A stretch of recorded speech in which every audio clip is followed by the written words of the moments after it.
Bonjour et bienvenue sur la chaîne Culture Coco. Aujourd'hui, on va voir 3 étapes ou 3 conditions avant de se lancer dans la culture indoor. Alors, avant de se lancer, ça signifie avant d'acheter le matériel. Si vous cultivez déjà et que vous avez de l'expérience, cette vidéo aura pour effet une piqûre de rappel. Le matériel, c'est le nerf de la guerre, c'est votre premier pas, votre engagement, votre investissement tout simplement. La culture indoor est pleine de surprises et il faut anticiper pour éviter qu'elle soit mauvaise. Les 3 étapes, alors la première, ça va être l'endroit, il va vous falloir un espace pour jardiner. La deuxième étape, ça va être l'eau. La troisième étape et la plus importante, je la garde pour la fin, ça va être l'installation électrique. On va voir combien ça vous coûte vos factures d'électricité, que vous soyez en LED ou en HPS, et quelques subtilités pertinentes. Allez, c'est parti!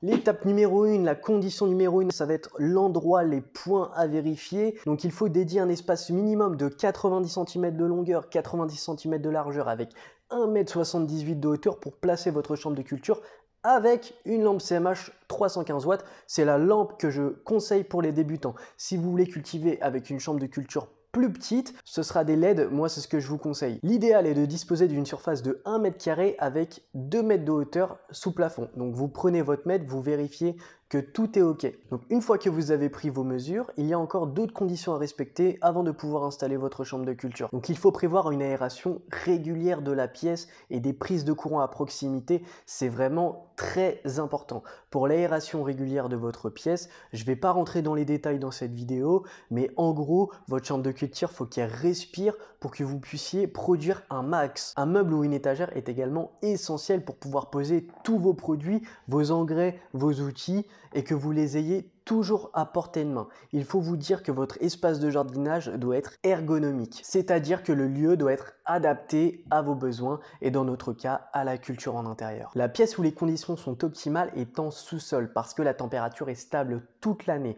À l'inverse, un grenier emmagasinera beaucoup de chaleur, surtout en été. Vous l'avez compris, si vous montez en étage, il va faire plus chaud car la chaleur, l'air chaud monte. La maison vous offre une tranquillité absolue, mais faire pousser dans un appartement n'est pas incompatible avec la culture en intérieur. Il va falloir faire attention aux voisins et plus généralement à la copropriété, ça va être ça la grande différence. Donc la chambre de culture complète que je vous ai présentée dans la première vidéo est conçue pour filtrer les odeurs et n'émet presque pas de bruit. Donc votre voisinage n'a aucun moyen de déceler votre activité. Si vous choisissez en plus de cultiver avec de la fibre de coco, la salissure de la terre sera dans votre cas inexistante. Le but étant de continuer à travailler dans un endroit propre à long terme. Vous pouvez vous demander si vous êtes locataire, est-ce que vous devez prévenir votre propriétaire? Alors la réponse est clairement non. Votre propriétaire n'a pas à être au courant d'une culture en intérieur. Par contre, vous devez absolument faire en sorte de rendre forcément le logement dans un bon état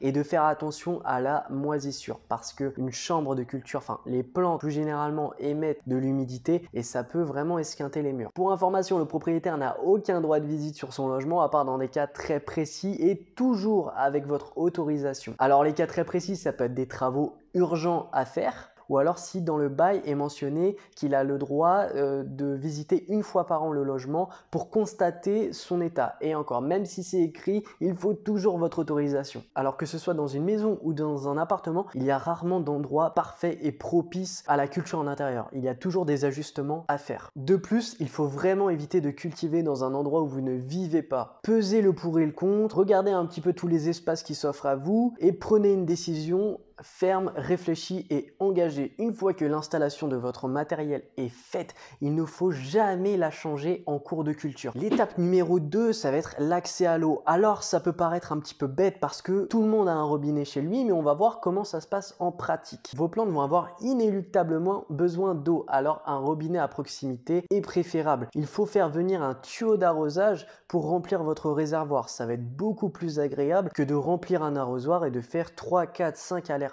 à chaque fois. Le but, c'est de travailler avec de l'ergonomie et que la culture en intérieur reste dans le temps un grand plaisir. Les robinets de taille standard nécessitent un adaptateur pour être raccordé à un tuyau d'arrosage. Ça se trouve dans n'importe quel magasin de bricolage pour quelques euros. Si vous cultivez avec un réservoir d'eau ou vous préparez votre solution nutritive telle une table à marée, il va falloir prévoir une évacuation d'eau à proximité. En effet, vous allez devoir changer votre eau. Par exemple, si vous changez la photopériode de vos plantes, vous passez de la croissance à la fleur, floraison, vous allez devoir changer d'engrais ou de dosage d'engrais. Pareil, si votre solution nutritive a tourné, il faut pouvoir l'évacuer. Moi, j'aime bien travailler de manière ergonomique pour éviter tout accident, de casser des branches, de casser des plantes, bref, je veux éviter tout ça. Donc ce que je vais faire, c'est que je vais mettre une pompe prévue pour l'évacuation d'eau, je vais y brancher un tuyau d'arrosage, ça va pouvoir évacuer l'eau vraiment avec une grande facilité. Pour conclure, cette étape, elle est vraiment très brève, mais j'avais envie de vous la présenter parce qu'elle est très importante et je n'ai pas envie que vous la sous-estimiez dans le choix de l'emplacement pour vos futures plantes. Pour les plus perfectionnistes d'entre nous,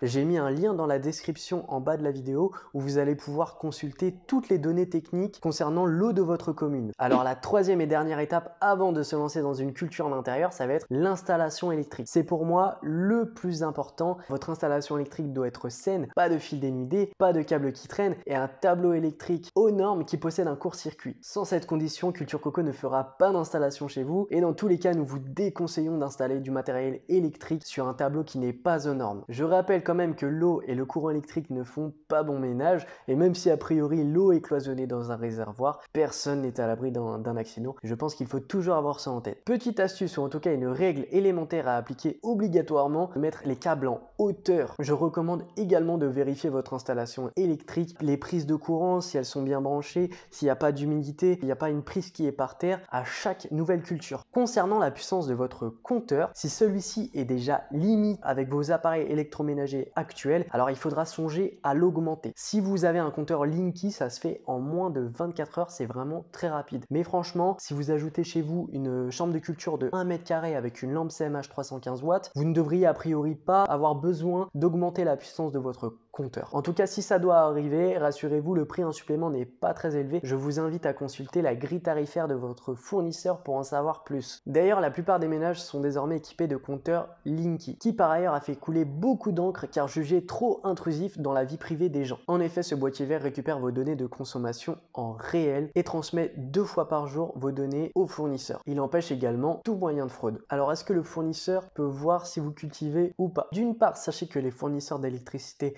respectent vos données et elles n'ont aucun droit de les transmettre. Et d'autre part, la technologie actuelle comme les CMH ou les LED rendent la consommation électrique beaucoup moins importante. Quant aux factures d'électricité, en ayant une chambre de culture sur 1 mètre carré avec une lampe 315 watts CMH comme je vous ai présenté dans ma première vidéo, comptez à peu près 50 € par mois. Pour être plus précis, il faudrait calculer le prix du kilowatt de chez votre fournisseur, multiplier ça par le nombre d'heures et par le nombre de watts réellement consommés par votre lampe. Ça va vraiment être difficile d'anticiper avec précision le prix de vos factures d'électricité sur votre installation complète parce que vous allez avoir plusieurs éléments, il n'y a pas que la lampe, vous allez aussi peut-être utiliser un chauffage en hiver. Par exemple, les LED sont connus pour leur faible consommation électrique et leur faible émission de chaleur. En été, c'est génial parce que du coup, vos LED ne vont pas émettre de chaleur supplémentaire. Par contre, en hiver, il faut pouvoir chauffer votre chambre de culture et un radiateur, ça consomme en général entre 1000 et 2000 watts. Donc c'est vraiment un coût supplémentaire sur votre facture électrique. Vous comprenez rapidement que calculer uniquement la consommation de votre lampe est un calcul grossier. J'ai trouvé un outil qui va vous permettre de calculer avec précision tous les éléments de votre installation électrique. Je le mets dans la description en lien en bas. Allez voir, ça peut vraiment être intéressant pour vous. La lampe CMH, quant à elle, consomme également moins d'électricité qu'elle ne produit d'énergie, mais elle en émet suffisamment pour obtenir une température idéale dans votre chambre de culture. Pas besoin d'y ajouter un radiateur, à part pendant les périodes nocturnes lorsque les températures sont vraiment très basses, en dessous de 16 degrés. La lampe HPS consomme 10% de plus que la puissance de l'ampoule en watts. Ceci s'explique par le ballast qui consomme 10% supplémentaire. La chaleur émise par l'ampoule est importante et il n'y a pas besoin d'y ajouter un chauffage lorsque la lampe est allumée. Concernant le mode de tarification, moi ce que je conseille c'est de rester sur un mode de tarification normal parce que pour une chambre de culture simple d'1 mètre carré, la consommation électrique ne va pas être suffisamment énorme pour pouvoir profiter réellement d'une tarification heure creuse, heure pleine. Pour moi, ce mode de tarification heure creuse, heure pleine est vraiment adapté à la culture d'intérieur, mais ça va vraiment être profitable à des productions commerciales. À noter que la plage horaire des heures creuses, heure pleine diffère selon votre lieu d'habitation. Sachez que certains fournisseurs proposent des prix plus intéressants que le fournisseur national, alors n'hésitez pas à aller voir ailleurs. La concurrence est ouverte et c'est vraiment très bon pour nous.